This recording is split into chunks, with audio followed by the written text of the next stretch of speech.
Oke, Bapak Ibu, kita bertemu lagi ya. Kita masih melanjutkan materi yang sebelumnya. Uh, Berbicara mengenai iman itu memang tidak ada habis-habisnya, Bapak Ibu ya. Kenapa demikian? Karena ini bicara iman sebenarnya bicara seluruh keberadaan kita ya di hadapan Tuhan yang sesungguhnya itu seperti apa. Jadi pemahaman kita akan iman ya itu akan eh, secara faktual ya, secara kenyataan akan menempatkan kita di posisi yang seperti apa hubungan dengan Tuhan. Dan pemahaman atau pengenalan kita akan iman ya, sesungguhnya itu akan menentukan ya secara real ya, secara benar-benar ya arah hidup kita. Apa yang kita kerjakan, apa yang kita lakukan, apa yang kita pikirkan ya. Semua ya sebenarnya Bapak Ibu adalah cerminan dari iman yang kita yakini, apa yang kita percaya atau iman kita. Ya. Jangankan hanya bicara orang beragama ya yang punya iman yang mengakui adanya Allah yang menciptakan ya manusia dan seluruh alam semesta. Orang-orang yang tidak mengenal Tuhan, yang tidak mengenal Tuhan, sebenarnya juga mereka punya iman atau sesuatu yang dipercayai. Ya, tidak mungkin orang itu ya berjalan menempuh hidupnya itu tanpa ada satu sistem kepercayaan yang mengguidance dia, ya atau istilahnya itu belief system. Setiap orang itu pasti punya belief system, punya sistem keyakinan yang sadar atau tidak itu mengguidance ya menuntun perilakunya ya diakui atau tidak. Jadi Bapak Ibu ya kalau kita bicara beriman yang benar, kita masuk pada topik iman yang sejati, ya, seyogyanya, ya, pengenalan iman ini, ya, kepemilikan kita akan iman ini seharusnya menjadi belief system atau sistem kepercayaan yang mengguidance seluruh hidup kita, tidak terkecuali, ya. Jadi kalau kita lihat ada orang yang katanya beriman, mengaku iman dan mungkin merasa sudah memiliki iman yang benar, iman yang sejati atau iman yang sempurna, ya. Tapi perilaku, seluruh perilakunya, seluruh perkataan yang diucapkan, ya, bagaimana dia berinteraksi dengan orang lain, terutama dengan orang-orang yang mungkin di bawah levelnya dia, gitu ya. Apakah mencerminkan sistem kepercayaan yang dia pahami, yang dia anut, yang dia mengerti? Nah, ini uh, menjadi masalah Bapak Ibu ya. Kemarin kita sudah sempat membahas ya, ada satu penyakit ya dewasa ini bagi orang yang beragama atau beriman. Nah, secara teori mereka mengakui adanya keberadaan Tuhan. Secara teori, secara verbal ya, secara administratif mereka mengaku sebagai orang yang beriman, yang beragama ya, karena kita anggap beragama itu artinya orang beriman.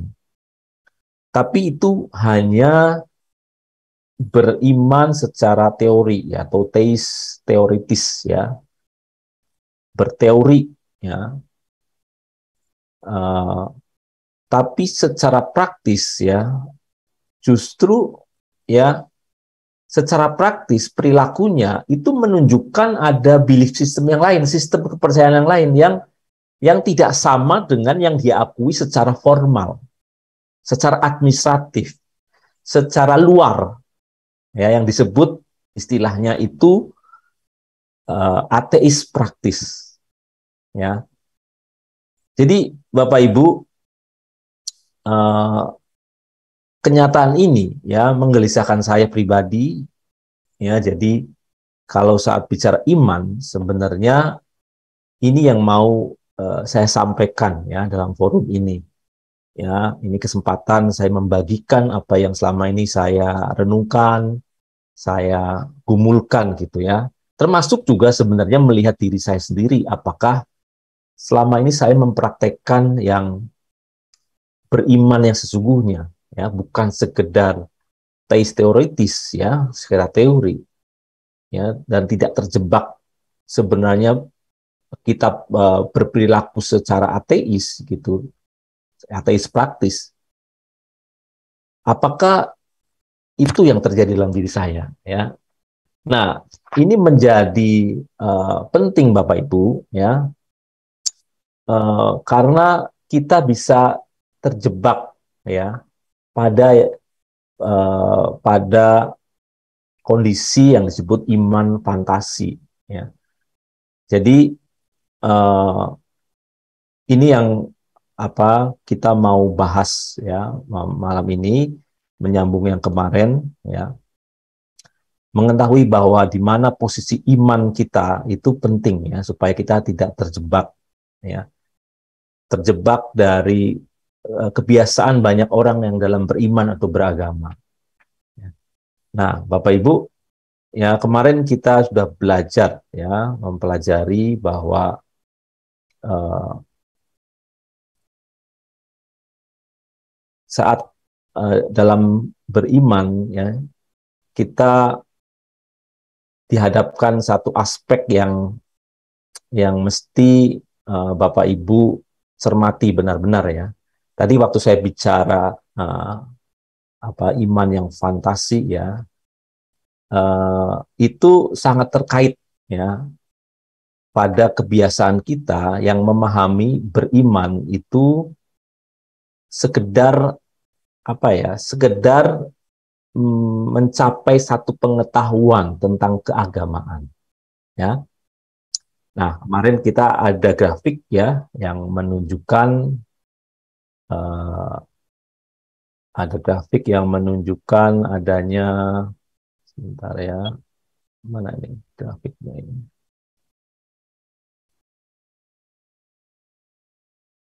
Oke, ya, menunjukkan uh, satu aspek dari iman ya, di level ada di bawah itu bicara soal jangkauan pengetahuan atau pengenalan firman Tuhan, dan di sumbu atas itu bicara soal action, tindakan penurutan ya. Nah, diagram ini membantu kita untuk yang tidak terjebak yang namanya iman fantasi ya. Apa itu iman fantasi? Orang yang memiliki iman fantasi itu merasa dirinya telah mencapai apa yang Tuhan mau gitu, karena dia merasa dia berpengetahuan ya, berpengetahuan tentang firman. Dia merasa sudah belajar ya tentang firman Tuhan, dan dia juga ya dalam pengetahuannya dia tahu bahwa kalau kita mengaku dengan mulut ya, percaya dalam hati, itu pasti Tuhan berkenan. Dan dia juga dalam kesadarannya dia sudah melakukan aktivitas pelayanan dalam pujian, dalam doa gitu ya, yang menurut dia cukup intens gitu, itu cukup rajin gitu. Tapi uh, orang ini terjebak di situ ya. Dia lupa ada satu unsur dalam beriman, yang adalah satu tindakan atau action atau perbuatan.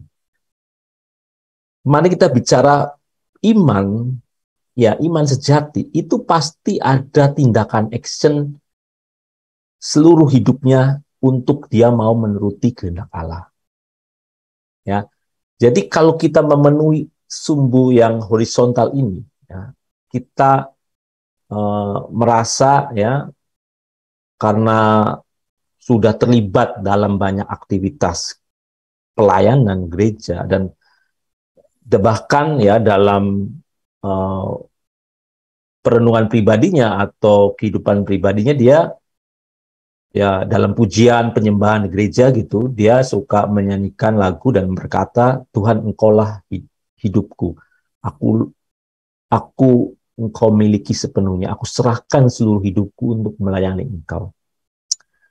Tapi dalam kenyataannya Bapak Ibu, sebenarnya dia belum menyerahkan hidupnya bagi Tuhan, dia masih memiliki dirinya sendiri. Kenapa? Karena dia hidupnya dipenuhi oleh egoisnya. Dalam tindakan sehari-hari, ya perilakunya tidak mencerminkan bahwa dia sudah menyerahkan seluruh hidupnya buat Tuhan. Ya, dalam pergaulan dengan sesama, kelihatan sekali ya kenyataannya dia egois, dia mau menang sendiri, dia mau memiliki, ya banyak mau memiliki dan banyak menuntut. Ya. Nah, kenyataan ini Bapak Ibu ya membuat orang terjebak dalam namanya iman fantasi itu. Dia berfantasi ya. Karena apa? Karena dia merasa kalau dia punya pengetahuan keberagaman yang cukup, dia merasa sudah disahkan ya oleh satu liturgi, satu seremonial di dalam jemaat di gerejanya ya. Apalagi sudah mendapat jabatan ke pelayanan, kependetaan, dan dia juga bisa menyelesaikan banyak pelajaran agama, ya, dia merasa pada posisi yang sudah layak, sudah benar, sudah berkenan, ya, atau secara sadar mungkin mengakui bahwa dia sudah punya iman yang benar. Tapi lupa Bapak Ibu bahwa ada satu unsur yang sebenarnya dituntut menjadi konsekuensi yang logis seharusnya dari adanya pemahaman atau pengetahuan yang dia miliki. Ya, seperti yang tadi saya ungkapkan, seharusnya pemahaman dia, pengalaman dia, ya, atau dalam eh, aktivitasnya dia yang belajar firman, ya, itu harusnya membangun satu sistem keyakinan, sistem kepercayaan, atau belief system yang diwarnai oleh apa yang dia pelajari di dalam Alkitab. Ya, jadi seharusnya ini relevan, berkorelasi, gitu, berkorelasi. Ya, seharusnya semakin dia belajar firman, ya, semakin dia mendalami, seharusnya ya seluruh tindakannya, seluruh perbuatannya itu mencerminkan sistem kepercayaan yang dia pahami, yang telah dia pelajari. Ya, tapi pada kenyataannya Bapak Ibu bisa lihat dan mungkin lihat diri sendiri, apakah ya waktu yang Bapak Ibu habiskan misalnya untuk bergereja, untuk melayani, untuk melakukan aktivitas pelayanan fisik ya yang kelihatan gitu, benar-benar mencerminkan ya sistem kepercayaan belief system yang benar yang ditunjukkan oleh perilaku. Nah, jadi Bapak Ibu, garis vertikal yang dalam grafik ini ya, kemampuan penurutan atau tindakan dia dalam menuruti kehendak Allah itu menjadi alert buat kita ya bahwa iman yang sejati itu nggak bisa dilepaskan ya adanya tindakan konkret. Karena kalau hanya kita mengacu pada garis horizontal saja yang di bawah ini Bapak Ibu ya, yang di bawah ini ya, kita akan terjebak kepada namanya iman fantasi. Ya, iman fantasi.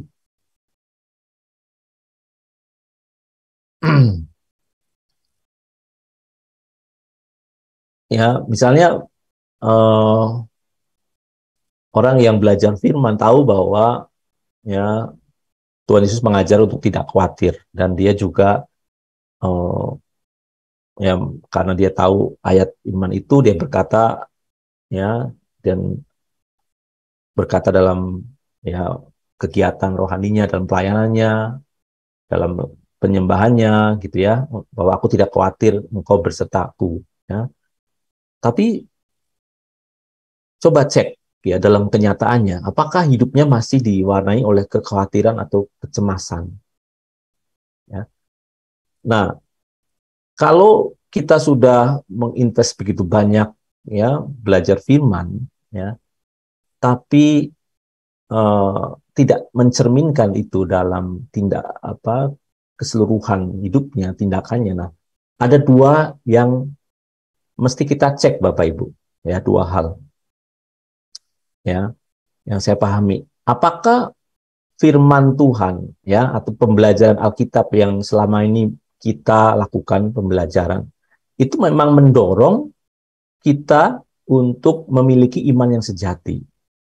Artinya begini, kita banyak belajar gitu ya, tapi ternyata yang kita pelajari atau kita diajar dengan ya pengetahuan yang tidak mengarahkan kita untuk memiliki tindakan konkret ya, ketaatan total, penyerahan total pada Tuhan. Apakah ada pengajaran seperti itu? Ada Bapak Ibu ya. Uh, saya sebut saja salah satunya ya, ada yang namanya teologi kemakmuran ya. Ada orang yang rajin ya belajar firman gitu, tapi diajar oleh satu sistematika ya, sistem belief system teologi kemakmuran yang menekankan pada pemenuhan kebutuhan jasmani. Hanya satu aspek bahwa karena kita adalah anak Allah, maka kita adalah orang yang kaya. Karena Allah adalah kaya, kita kaya. Jadi tidak mungkin Allah mau anak-anaknya menderita. Jadi kekayaan, kesuksesan, kemakmuran adalah hak kita. Ya, tidak ada kemiskinan, tidak ada tempat dalam hidup kita seharusnya. Nah, kalau kita diajarkan oleh teologi semacam itu, tentu seberapa dalam kita belajar, ya, seberapa lama, ya, seberapa rajin kita belajar pun, ya, hanya mengarah pada horizontal, tindakan actionnya tidak naik ke atas gitu, ya, tidak merasa dituntut pengajaran yang diterima, tidak merasa menuntut dia untuk mempertaruhkan atau menyerahkan hidupnya untuk Tuhan secara benar gitu ya, bahwa tindakan ya bahwa kalau kita mengikut Tuhan itu sebenarnya Tuhan kan tidak menjamin bahwa kita akan mengalami ya ke posisi ekonomi yang di atas terus ya, tapi mungkin kita akan bisa mengalami dengan orang yang lain yang mengalami penderitaan atau secara kehidupan jasmani juga kita mengalami tantangan yang sama, ya kan? Nah, kalau kita tidak diajari seperti itu, ya, tentu pun tindakan-tindakannya, ya, eh, tidak akan mengarahkan kita untuk benar-benar apa namanya memiliki karakter iman yang Tuhan kehendaki gitu, ya, anggap ya Bapak Ibu ya. Jadi itu yang harus kita lihat juga, ya. Pertama, kita juga harus memperhatikan apa yang selama ini kita pelajari atau kita diajar oleh orang lain ya. Dalam hal ini mungkin senior kita dalam kerohanian ya, pemuka agama ya, pejabat di lingkungan agama kita. Nah, Bapak Ibu harus perhatikan benar-benar ya, konsumsi firman yang disampaikan itu apakah membawa ya kita untuk bisa menyerahkan penyerahan diri seperti yang ditunjukkan oleh Tuhan Yesus, yang seperti ditunjukkan oleh Abraham, ya, penyerahan diri yang total, gitu ya, penurutan yang total, gitu. Fokus hidupnya pada kehendak Tuhan, bukan fokus hidupnya menyenangkan diri sendiri atau memenuhi kesenangan diri sendiri. Nah, itu pertama yang harus Bapak Ibu lihat.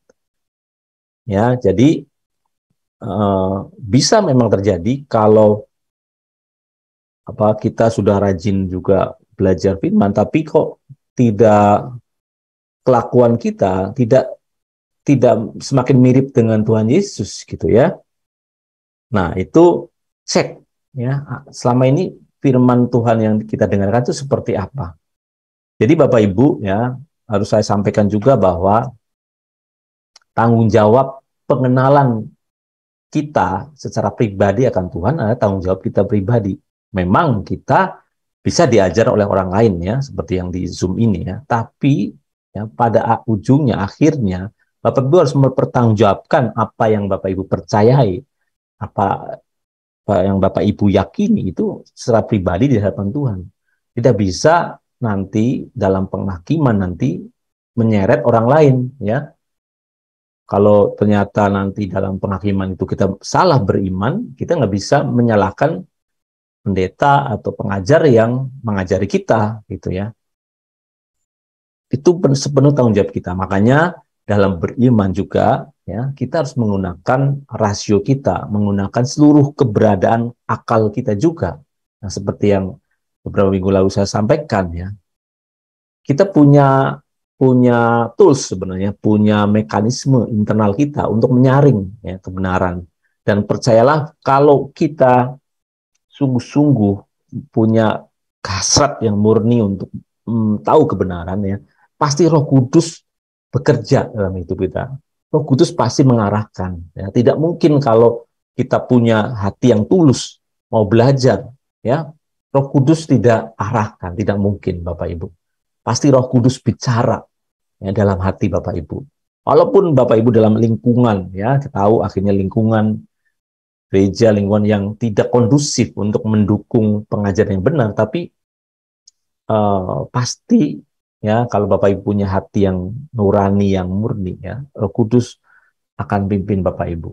Termasuk dalam pengajaran di Zoom ini, ya, Bapak Ibu bisa perkarakan apakah ini memang yang dikehendaki Allah, apakah ini kebenaran yang sejati yang memang Allah kehendaki, ya. Bapak Ibu harus benar-benar gumuli ya, perkarakan gitu ya, tidak bisa hanya take and give ya, apa take it for granted maksudnya, hanya terima-terima saja ya. Nah, jadi diagram ini menolong kita Bapak Ibu, menolong kita untuk melihat ya ada di mana posisi kita, di kuadran mana, ya ada di kuadran mana. Nah, tentu yang diharapkan ya, yang seharusnya Tuhan mau kita ada di kuadran 4 ya. Secara pengetahuan ya, pengenalan firman Tuhan itu makin bertumbuh ya, bertumbuh menuju pada pengenalan firman Allah yang sempurna, kehendak Allah yang sempurna. Tapi juga diimbangi, dibarengi dengan hati kita yang semakin bisa berserah secara total. Kita menuruti kehendak Allah. Ya, kita belajar firman, kita mengerti apa yang Tuhan mau, dan kita makin bisa menuruti apa yang Tuhan mau itu, yang kita sudah kenali dalam pembelajaran kita. Ini yang kita mau capai di sini. Ya, nah sekarang coba ya masing-masing kontemplasi. Sekarang ada di posisi mana kita semua ya? Ada di posisi mana?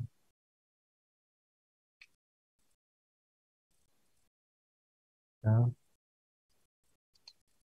Ada di mana? Ya. Nah, kalau saya pribadi Bapak Ibu ya, saya mendapati bahwa saya mungkin masih berkutat di area kuadran 2 ini gitu ya. Saya banyak baca firman Tuhan, saya belajar firman, tapi ya secara jujur ya penurutan saya pada firman Tuhan itu eh, belum belum sepenuhnya gitu ya, belum sepatutnya. Tapi saya pribadi mengarahkan ya arah keberimanan saya ke arah atas ini.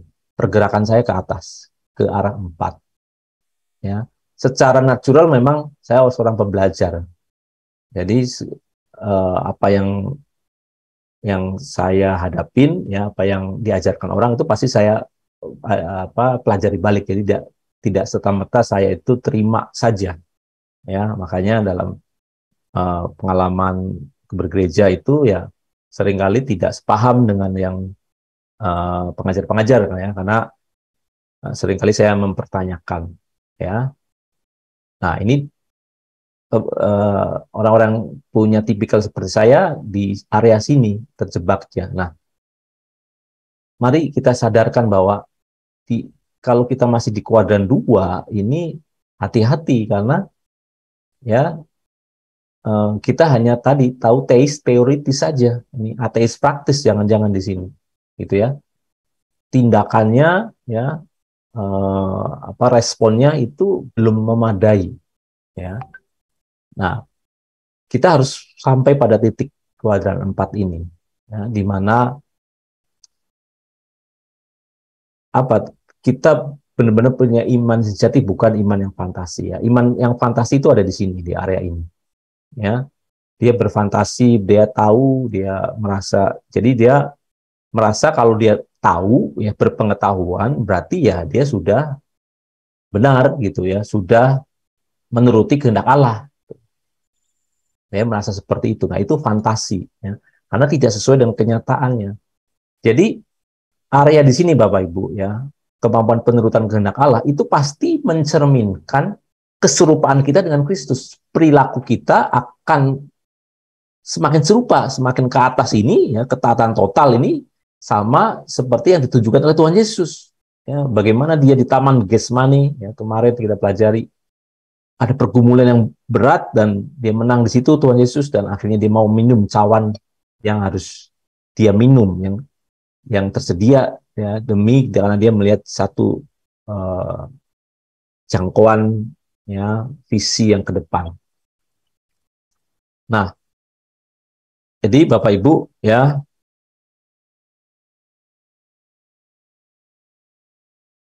ini yang menjadi juga benar-benar pemikiran pergumulan saya ya.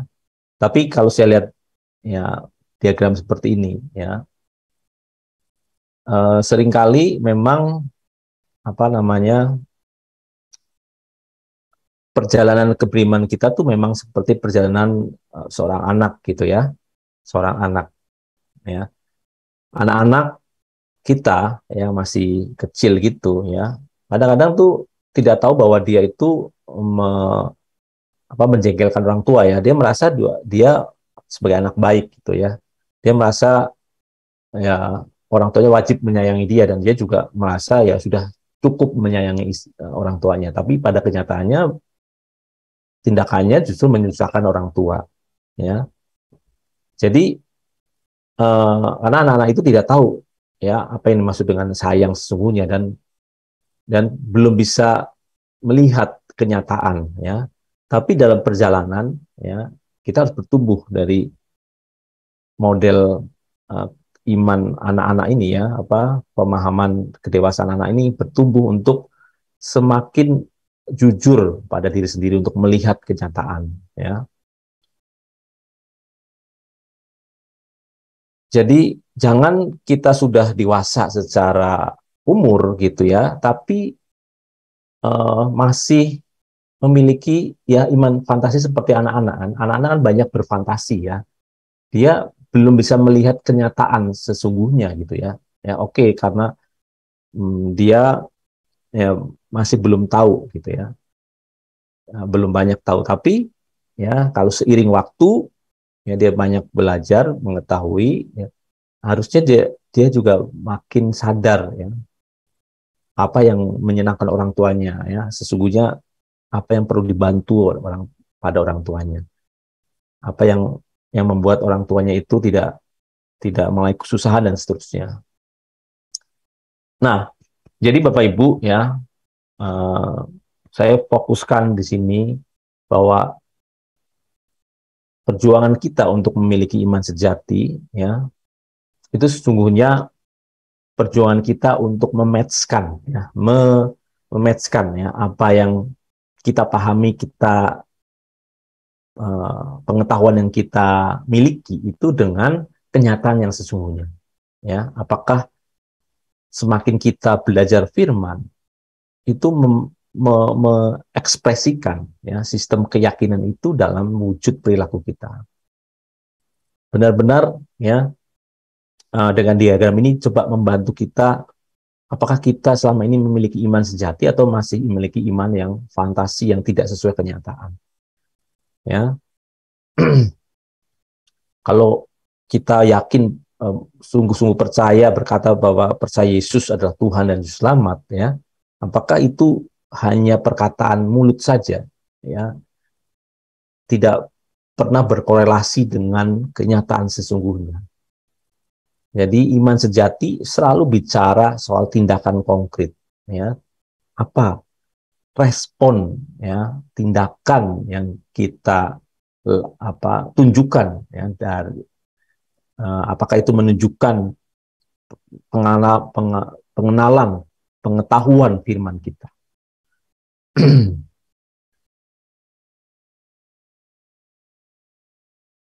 Jadi Bapak Ibu, ya, dari diagram ini coba kita kontemplasikan, ya, kita di mana. Ya. Mungkin juga, ya, ada di dalam Bapak Ibu yang punya pandangan, ya, atau merasa bahwa dia bukan orang akademis gitu, ya, saya nggak bisa lah belajar firman lah, ya, tapi punya hati yang mau taat gitu, ya, perilakunya tuh mau belajar dari melihat Tuhan Yesus. Tapi kalau diminta baca Alkitab, diminta ikut Bible study dan seterusnya tuh malas gitu, ya. Nah, itu pun Bapak Ibu, ya, mungkin Bapak Ibu terjebak di kuadran yang ketiga, ya. Jadi mau sistem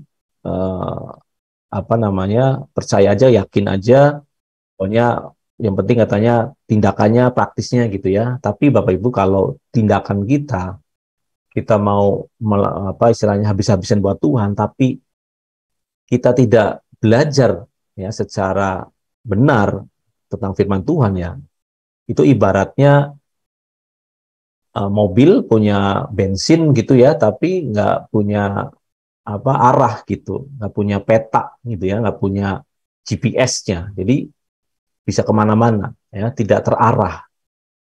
Jadi harus dua-duanya, ya, harus dua-duanya, kita harus sama-sama menuju ke kuadran keempat ini. Nah, Bapak Ibu, ya, ada satu kuadran lagi, ya, gambar lagi yang akan makin mempertajam kita bagaimana kita memiliki iman yang sejati, ya. Nah, itu dilihat dari apa, Bapak Ibu, ya? Dilihat dari, ya, jangkauan pengharapan kita atau visi kita ke depan, ya. Seharusnya yang kuadran pertama itu yang menerapkan aspek pengetahuan firman itu seharusnya membawa, ya, pada satu pemahaman kita, ya, mendorong kita memiliki jangkauan pengharapan atau visi yang jauh ke depan. Jadi di sini Bapak Ibu, ya, garis horizontal ini seberapa jangkauan pengharapan atau visi kita, ya. Kalau di sini yang masih di sini ini mungkin pengharapannya atau visinya masih seputar pemenuhan kebutuhan jasmani. Tapi semakin ke kanan dan puncaknya kita melihat Yerusalem baru. Artinya kita melihat sudut kekekalan, ya, sudut pandang kekekalan. Ya, di aspek yang vertikal ini itu bicara soal kemampuan bertaruh atau berkorban. Jadi seharusnya Bapak Ibu, seharusnya dengan kita belajar firman, ya, belajar firman yang dalam, yang benar, ya, firman Tuhan yang benar, itu akan mendorong kita punya pengharapan yang jauh ke depan. Kita tahu bahwa yang target kita yang sesungguhnya, ya, atau prestasi yang sesungguhnya itu bukan kehidupan di bumi ini, tapi bagaimana kita bisa hidup bersama Tuhan Yesus di Yerusalem baru, ya, hidup di dalam kerajaannya. Harusnya akan membawa kita ke arah sini. Nah, seiring kita punya visi yang mengarah ke kekekalan, punya jangkauan pandang ke depan, kekekalan, melihat seperti yang dilihat oleh Abraham, ya, suatu kota yang dibangun oleh Allah sendiri, ya, di dasar Allah sendiri. Walaupun Abraham belum sampai ke sana, dia melambai-lambaikan, tapi dia sudah melihat dalam mata imannya. Itu seharusnya akan mendorong orang yang punya iman seperti ini, itu semakin rela berkorban, semakin rela bertaruh untuk seluruh hidupnya, ya, untuk seluruh hidupnya. Nah, kuadran ini sebenarnya saya ambil, ya, supaya lebih mudah. Itu dari definisi iman di Ibrani 11, ya. Karena saya suka membuat diagram supaya jelas gitu loh petanya. Iman adalah dasar dari segala sesuatu yang kita harapkan dan bukti dari segala sesuatu yang tidak kita lihat. Ya, iman itu bicara bukti dari segala sesuatu yang kita lihat. Bicara adalah sebenarnya ini kekekalan, ya, sesuatu yang tidak kita lihat, Yerusalem baru yang dilihat oleh Abraham. Ya, ini menjadi dasar kita untuk mempertaruhkan seluruh keberadaan kita demi mencapai visi tadi, ya. Karena kita punya jangkauan pengharapan yang jauh ke depan, kekalan, itu akan mendorong kita untuk bertaruh ke hal seperti itu. Jadi makin batinia, makin jauh, ya, visi kita kekekalan, makin kita bertaruh untuk kekekalan itu. Nah, jadi posisi kita, keberimanan kita itu mestinya ada tetap di kuadran 4, ya, di mana kita punya pengharapan yang jauh ke depan dan kita benar-benar bertaruh segenap hidup kita demi pengharapan itu. Bapak Ibu, kalau kita lihat, ya, hidup Abraham, ya, tindakan iman Abraham itu benar-benar menyita seluruh hidupnya. Hidupnya benar-benar berubah, ya. Dari dia hidup dalam kenyamanan di kota Ur Kasdim, ya, yang saat itu menjadi pusat peradaban dunia. Nah, itu pasti jauh lebih nyaman dibanding bangsa-bangsa lain yang masih nomaden, ya. Abraham berani meninggalkan itu, berarti hidupnya berubah dari yang menetap dia menjadi bangsa yang nomaden, orang yang nomaden yang menjadi seorang musafir, ya. Itu totally change, ya, berubah.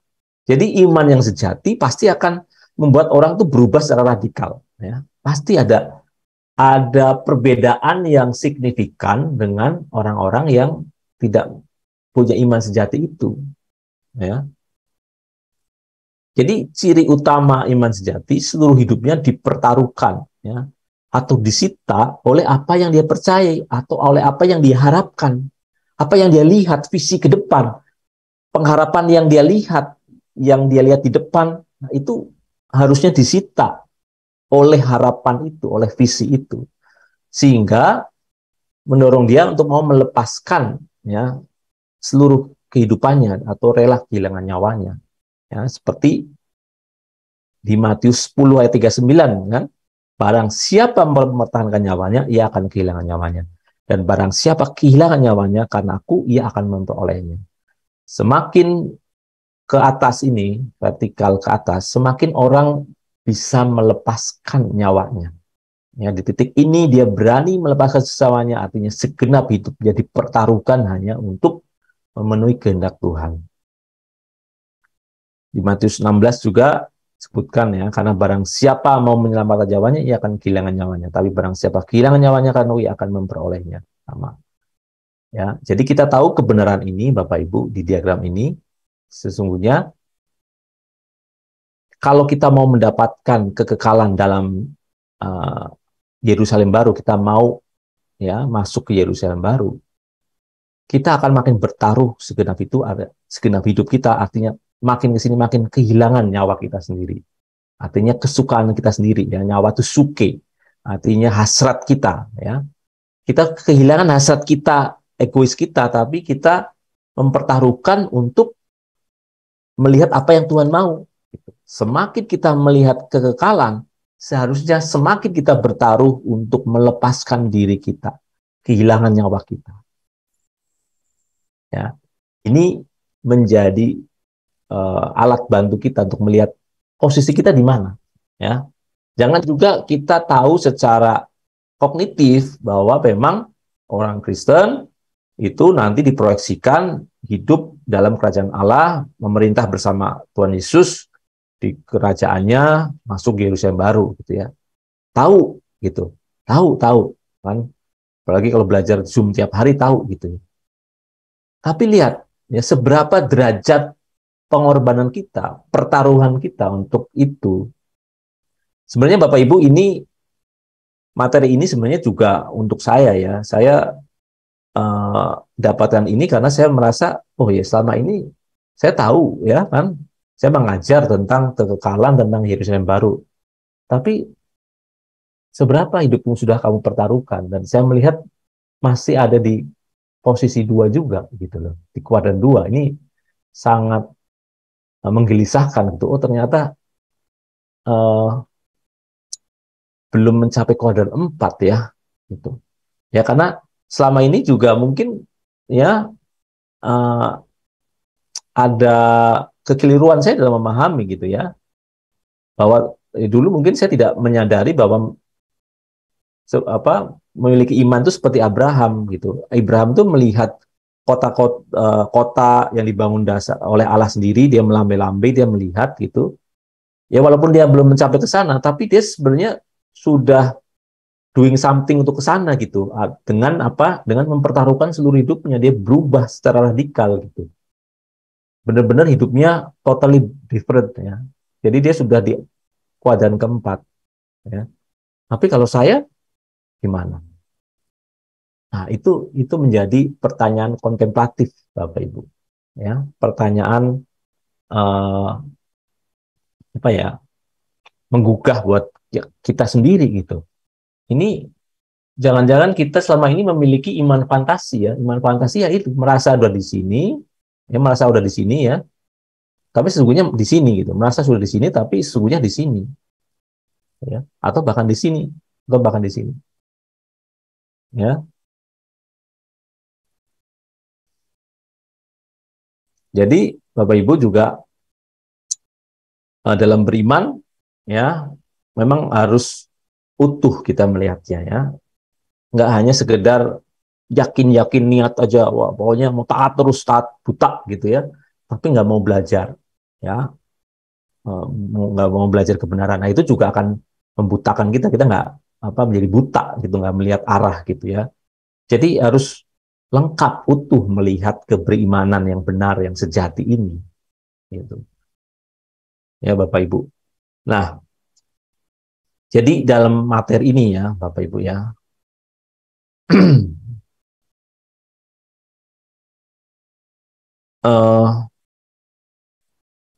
mari kita kontemplasikan ya. Ini sesuatu yang sebenarnya serius gitu ya.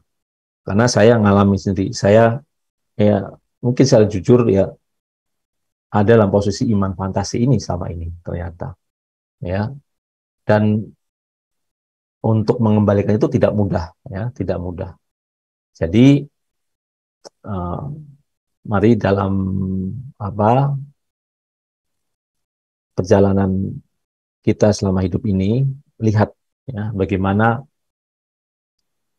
kita melihat ya secara jujur gitu loh diri kita sendiri itu sudah ada di posisi mana ya. Nah,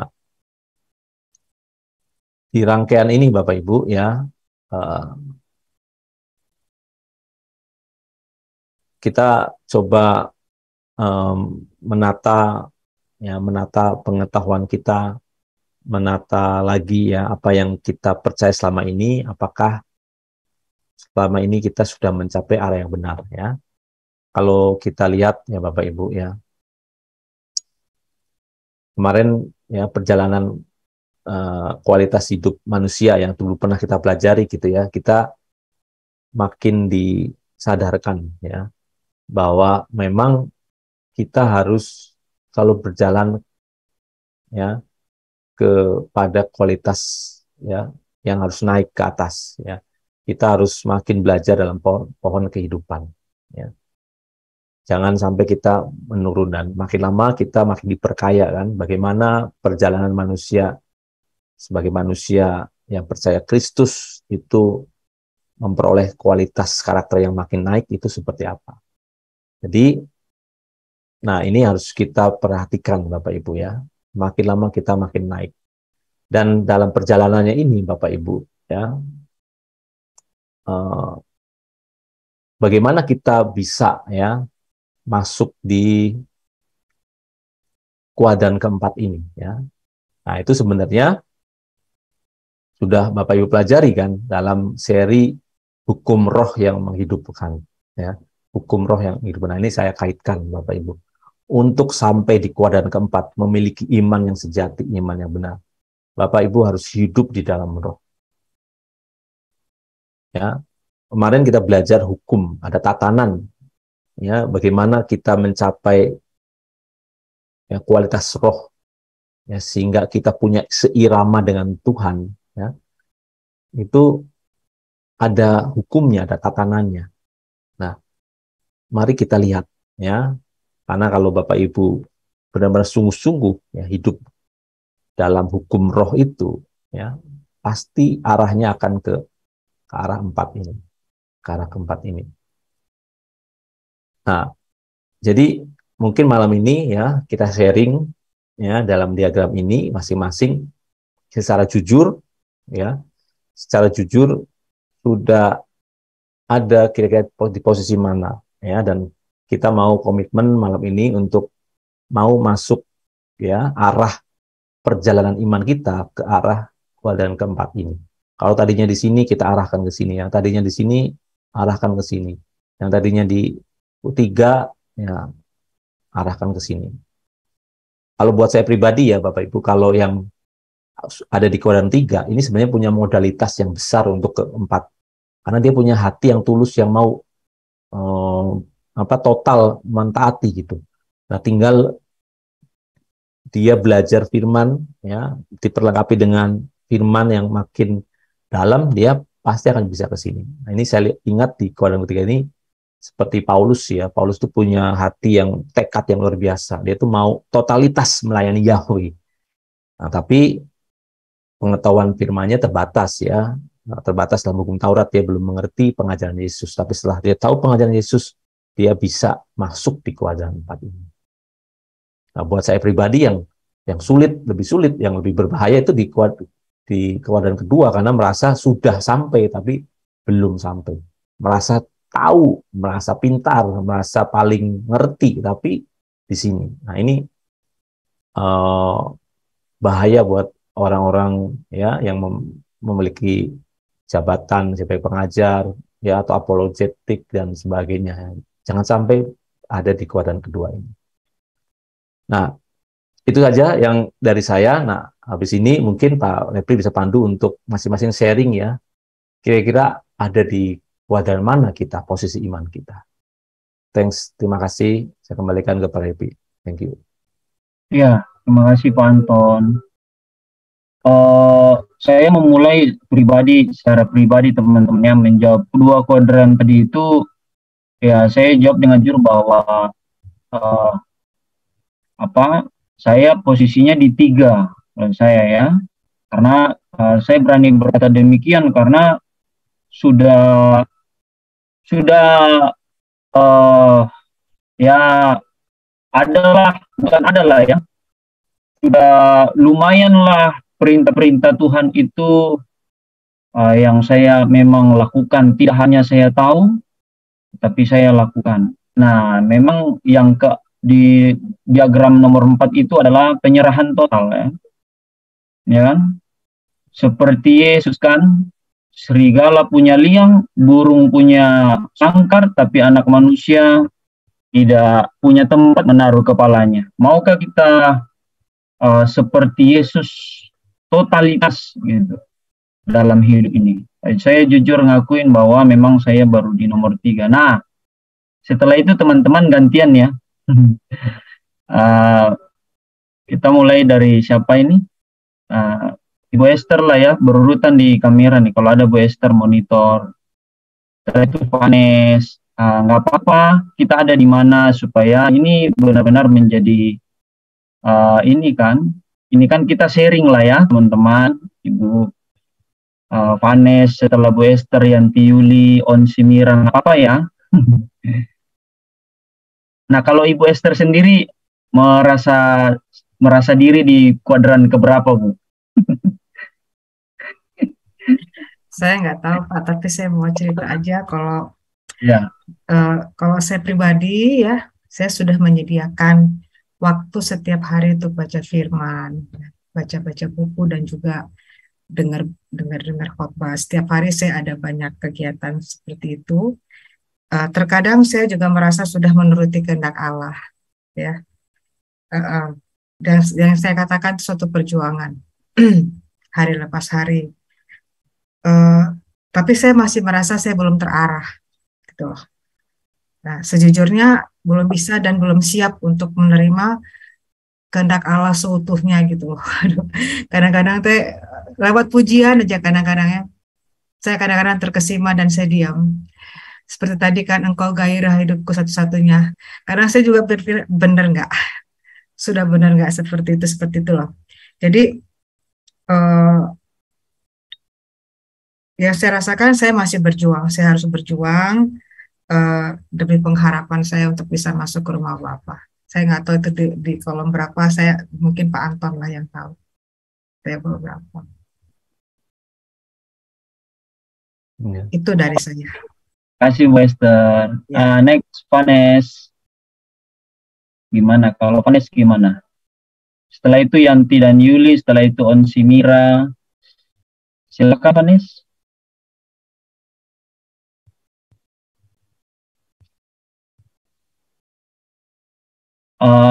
Kita skip. Ya, silakan. Oke. Saya juga belum tahu saya ada di kuadran mana. Tapi saya masih dalam proses perjuangan untuk semakin taat dan belajar tentang firman, bagaimana pengharapan itu benar-benar tertuju kepada kehidupan yang akan datang, kehidupan kekal. Bagaimana untuk menyerahkan diri sepenuhnya, semuanya masih dalam perjuangan. Saya belum tahu ada di kuadran mana, masih belajar. Ya, nanti Pak Anton yang luruskan lagi ya kalau belum tahu. Oke. Yanti dan Yuli gantian, silakan.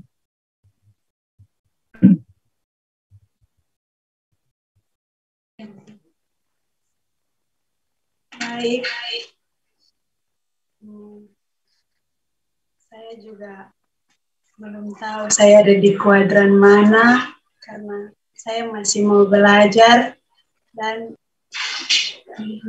saya masih memang pada baca Alkitab, berdoa, tetapi belum taat dan belum bisa melakukan firman Tuhan. Bukan belum bisa, tetapi masih berproses. Terima kasih. Ya, ada yang perlu dipahami teman-teman mengenai dua diagram itu. Yang satu, yang diagram tadi malam itu bicara tentang apakah yang vertikal ke atas itu, apakah sudah melakukan sepenuhnya firman yang sudah ditahu itu, ya. Nah, yang kuadran yang yang grafik malam ini bicara yang horizontalnya kita diganti dengan apakah sudah berkorban, ya. Artinya sudah punya sudah punya komitmen penuh untuk berkorban mengikut Yesus, karena ikut Yesus itu memang korban di situ maksudnya benar-benar udah sangkal diri dan udah pikul salib, ya. Nah, tentunya saya percaya kalian, ya, tapi kalian yang tahu ya. Jadi saya kasih contoh yang yang arah ke atas itu, yang saya tahu itu bahwa ya kita sudah bisa mengampuni orang yang jahat sama kita, ya. kita udah bisa mengampuni seperti Yesus ya, mengampuni orang yang jahat kepada dia ya. Kalau itu sama sekali kita belum lakukan, nah itu yang memang ya. Tapi kalau kita udah melakukan sebagian mungkin dari apa yang difirmankan Tuhan, ya mungkin kalian udah ada di posisi yang ketiga, ya. Seperti itu. Saya arahkan dulu sedikit, ya. Ya oke, lanjut Yanti.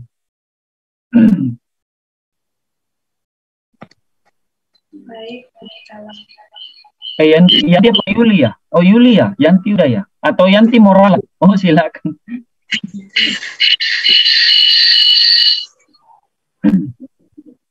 baik, kalau yang diagram ke atas yang tentang tindakan, mungkin mengampuni, mungkin beberapa kali saya mengampuni beberapa orang, tapi saya tidak ingat.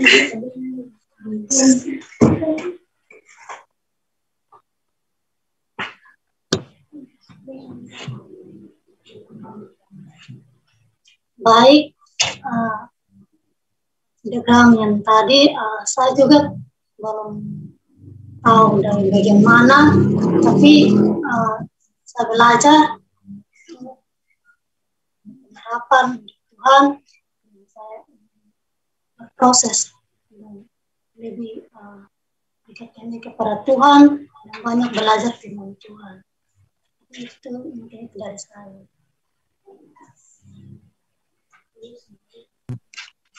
Onci Mira bisa gantian, silakan.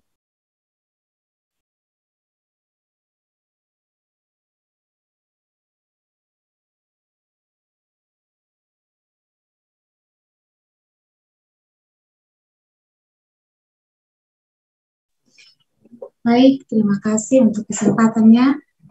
Mungkin saya juga belum tahu, tetapi pengenalan firman Tuhan masih terbatas. Dan mungkin saya lebih belajar lagi untuk berproses untuk taat kepada firman Tuhan. Mungkin itu dari saya, terima kasih.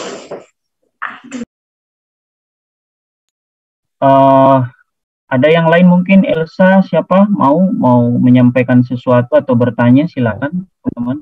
Elsa, gimana Elsa? Iya. Terima kasih Bapak atas kesempatan yang diberikan. Kalau saya di posisi sekarang ini, saya merasa saya udah dalam proses untuk yang ketiga. Karena seperti kata Bapak Anton itu tadi, bahwa itu adalah tanggung jawab kita. Dan kita harus punya komitmen, karena mengerjakan keselamatan itu memang harus takut dan gentar gitu. Jadi saya sudah mulai menaati, sudah belajar untuk tadinya yang saya sulit mengampuni, tapi saya belajar dengan apa yang saya renungkan, baca dari firman, saya renungkan, saya menjadi pelaku firman itu sendiri. Jadi dengan seperti itu saya akan terus berjuang, itu adalah perjuangan kita. Tetapi saya percaya ketika kita fokusnya kepada Tuhan, penyertaan Tuhan dalam hidup kita itu juga luar biasa. Itu dari saya. Terima kasih.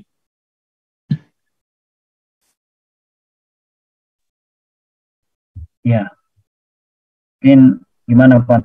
Sudah? Ya, dari yang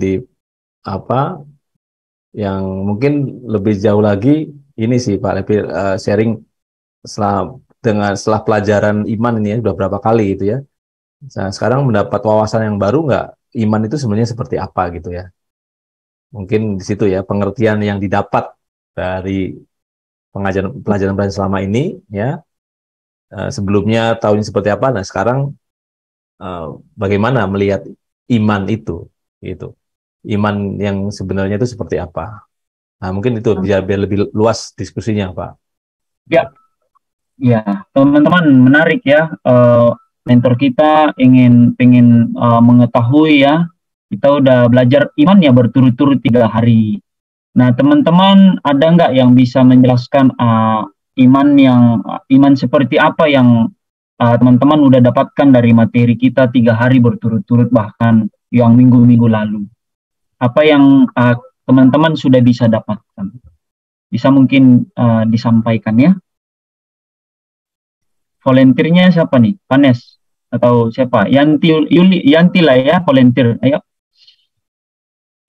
Iman seperti apa yang sudah kita dapatkan dari materi yang kita sudah dengar, catat ya, kita catat, kita dengar dari Pak Anton, sudah 3 hari berturut. Iya, dari Asti di kolom chat, iman tanpa perbuatan semua sia-sia. Oke, terima kasih Asti, itu dari Asti. Nah, teman-teman, bisa disampaikan?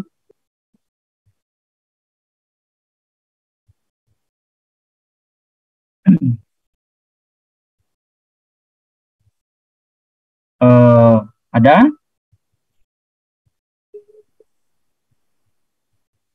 Dicatatkan Yanti Yuli Onsimira. Ayo, iman seperti apa yang teman-teman dapatkan selama 3 hari ini? Iman yang seperti apa yang teman-teman sudah dapatkan? Dari Elsa mungkin kalau mau silakan, Amanda, Vanes silakan. Biar tidak terlalu lama jamnya.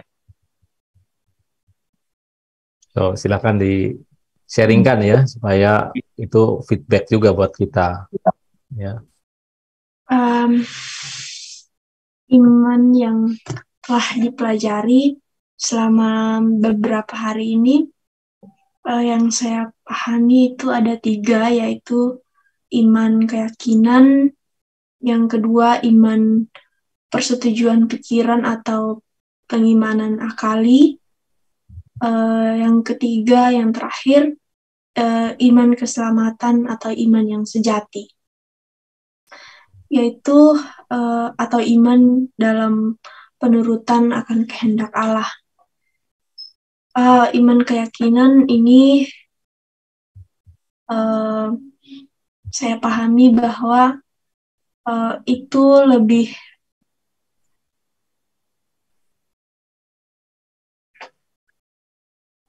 iman keyakinan lebih berorientasi pada perasaan, di mana kita meyakini sesuatu terjadi dan itu benar terjadi tanpa kita memiliki pengenalan yang benar akan sesuatu itu. Dan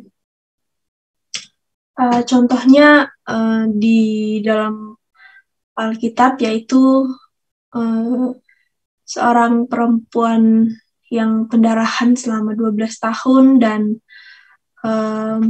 seorang perwira yang disembuhkan anaknya, yang percaya bahwa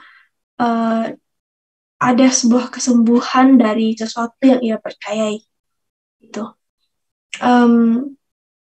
Yang kedua adalah persetujuan pikiran, yaitu memiliki pengetahuan akan firman, namun dia lebih kepada sebuah tindakan yang hanya seperti melakukan hukum-hukum tertulis, atau lebih kepada kehidupan agamawi, lebih kepada hukum-hukum tertulis, tidak memiliki hubungan dengan Allah. Seperti seorang muda yang kaya itu, ia tidak memiliki hubungan dengan Tuhan, ia hanya taat akan hukum-hukum atau liturgi-liturgi, sehingga dia tidak mempunyai hubungan dengan Allah. Dan iman yang harus kita miliki adalah iman keselamatan atau iman yang sejati. Di sini iman yang mengutamakan hubungan dengan Allah, yang selalu lebih mengutamakan perubahan batiniah kita, yang bertumpu pada kehendak Tuhan yang harus kita lakukan. Yaitu yang ada pada yang baru kita pelajari tadi, ya dalam dua aspek iman yang tadi itu, kita harus lebih belajar kepada firman sambil kita terus taat akan setiap firman yang kita baca dan kita renungkan, kita taat melakukan dalam kehidupan kita. Kita harus memandang kekekalan itu sehingga kita harus punya pengharapan kepada kehidupan yang akan datang, yaitu di kekekalan, supaya kita mempunyai kemampuan untuk rela berkorban, rela bertaruh, berkorban segenap hidup kita untuk Tuhan, supaya kita mencapai satu kesempurnaan yang Tuhan inginkan dalam hidup kita. Dan di sini iman yang sejati ini saya pahami bahwa saat ini sudah belajar bahwa setiap hal-hal kecil pun yang dulu saya anggap itu adalah hal-hal biasa saja, ya hal-hal yang sebenarnya saya anggap yaitu wajar lah dilakukan begitu. Tapi sekarang ketika saya sudah benar-benar belajar tentang iman yang sejati, tentang roh yang menghidupkan, itu saya benar-benar tahu bahwa ternyata hal itu salah. Itu tidak membuat iman kita masuk dalam sebuah iman yang diharapkan oleh Tuhan, yaitu iman yang sempurna. Mungkin itu yang dapat saya bagikan, yang saya pahami. Terima kasih. Oke, very good.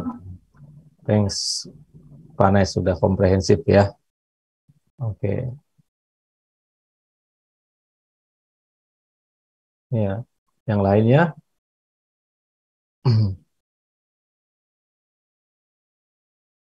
Ya, tadi Vanes cukup bisa menjelaskan ya apa dan ya tadi saya tertarik ya kalau kita belajar materi ini sesungguh-sungguh gitu ya, itu menjadi cermin ya, menjadi cermin. Jadi menjadi cermin apa yang kita kerjakan sehari-hari itu yang mungkin tadinya dianggap normal gitu ya.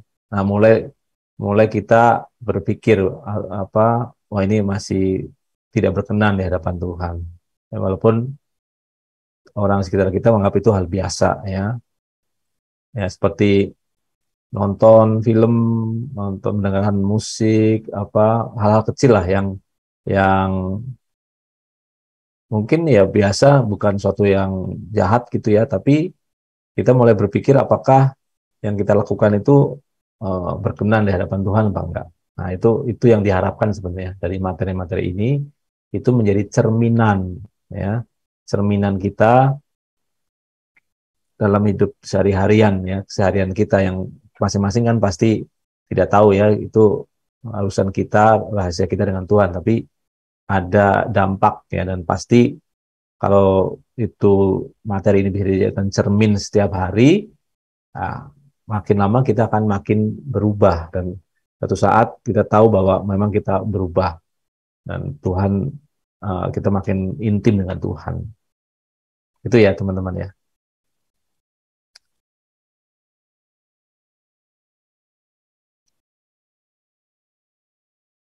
Oke.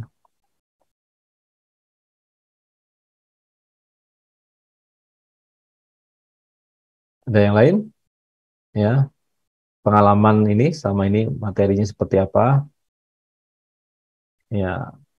Apakah benar-benar bisa menjadi guidance ya, cerminan buat kita sehari-hari gitu.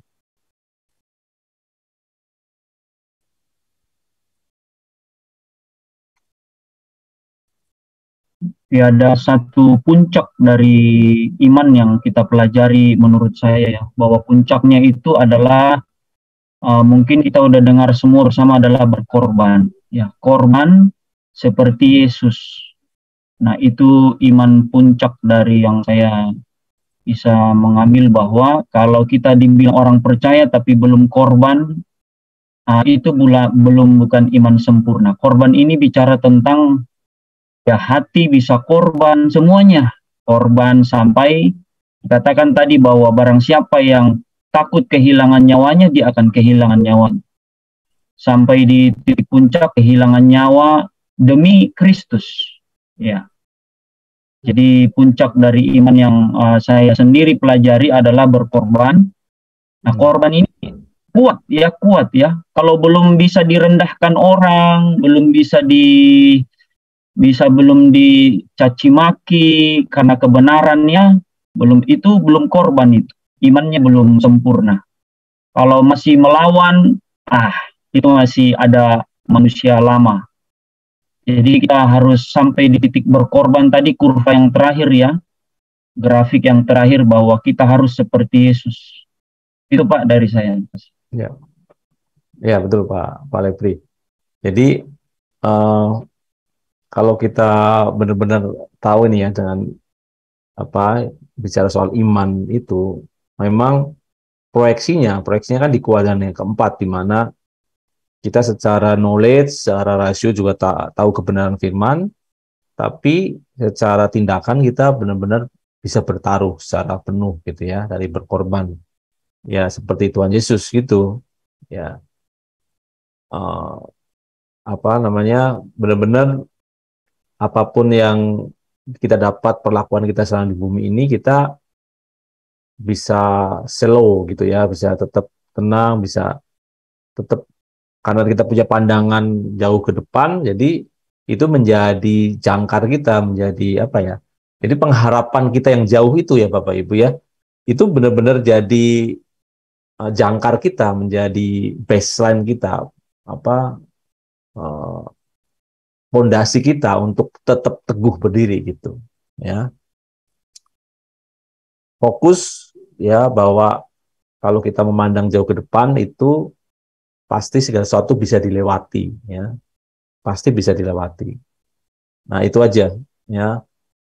Jadi kalau apapun yang kita alami sekarang ya, kita pandang ya, visi kita ya, pengharapan kita jauh di depan, seperti Abraham melihat kota yang melambai-lambaikan kepada kota yang dibangun oleh Allah sendiri, yaitu Yerusalem baru. Jadi buat kita sekarang, kita punya, harus secara psikologis itu anchor ya, anchor. Jadi kalau hidup kita ada shaking, ada secara jasmani itu ada something gitu ya, kita tahu berpegang mana-mana pengharapan kita dalam Kristus. Nah ini jadi iman yang sejati ya, kalau kita mulai masuk di kuadran iman sejati, kita punya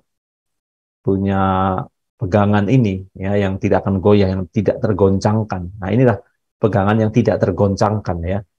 Jadi ya ini yang kita dorong untuk saya pribadi juga, di tengah dunia yang semakin tergoncang, kita harus memiliki dasar ya, fondasi kekuatan yang tidak tergoncangkan. Apa itu ya? Iman yang sejati ini ya. Kita harus berlomba-lomba mencapai iman yang sejati ini ya. Kalau sekarang kita nggak apa-apa mengakui belum mencapai situ, tapi kita berproses ke situ ya. Ada pergerakan lah ya. Jadi jangan hanya kita bicara proses, tapi prosesnya di tempat gitu ya. Jadi kita harus perhatikan hidup kita, hari ini harus lebih baik kemarin, ada perubahan dari yang lalu. Besok, minggu depan pasti ada perubahan yang lebih baik lagi, terus gitu ya. Karena banyak sekali area yang harus diberesin ya Bapak Ibu ya, banyak sekali sebenarnya. Ya makin lama itu kita makin halus ya melihat jiwa kita ya, diri kita gitu ya. Tadi seperti Vanis bilang ya, tadinya itu biasa aja nih ya, melakukan ini biasa aja, misalnya kalau saya suka diajak begadang sama teman-teman, minum-minum gitu, biasa aja kan, nggak melakukan apa-apa, nggak mencuri, nggak apa gitu. Tapi mulai sekarang kita mulai mempertanyakan nih, apa yang kita lakukan itu berkenan nggak di hadapan Tuhan ya? Menambah iman kita nggak? Menambah pengharapan kita, menambah kualitas karakter kita nggak? Nah itu mulai dipertanyakan. Jadi itu jadi apa ya namanya, sesuatu yang men-shaking kita, hidup kita sebenarnya, ya. Karena pasti ya makin lama itu Tuhan itu menggarap kita makin halus, gitu, makin halus. Ada penghalusan namanya, penghalusan, ya, dari yang besar makin kecil, makin halus, makin halus. Jadi buat orang lain itu satu yang nggak apa-apa gitu, tapi ya buat kita nah itu jadi masalah. Contohnya yang misalnya kalau kita punya uang gitu, tiba-tiba ada rezeki atau apa, nah itu punya uang kita, nih hak kita. Kalau dulu mungkin ya karena punya uang kita ya saya suka-suka lah saya pakai gitu ya, selama tidak merugikan orang gitu misalnya. Tapi sekarang makin ke sini kita tahu bahwa ini uang dari Tuhan, untuk Tuhan. Jadi kita kembalikan Tuhan untuk apa nih? Ya, kembalikan lagi gitu. Penggunaannya atau apapun kita jadi nggak berani, jadi nggak benar-benar tadi kehilangan nyawa itu tahu ya maksudnya Bapak Ibu ya. Kita itu nggak merasa sebagai pemilik gitu, sebagai owner bukan sebagai owner. Walaupun harta itu ada di kita, tapi kita merasa itu bukan sebagai pemilik, tapi itu pemiliknya, ownernya Tuhan. Nah, kita hanya pengelola saja, ya, pengelola aja. Nah, ada kesadaran itu gitu ya. Jadi kalau apa yang kita punya itu kita merasa bukan milik kita ya, kita sebenarnya kan orang yang miskin kan, ya merasa miskin ya, miskin di hadapan Allah. Itu ya apa namanya? Kita merasa nggak memiliki apapun karena semua milik Tuhan. Nah itu barang siapa yang miskin di hadapan Allah, gimana firman-Nya? Barang siapa miskin di hadapan Allah, Kerajaan surga. ya dia yang memiliki kerajaan surga. Nah ini.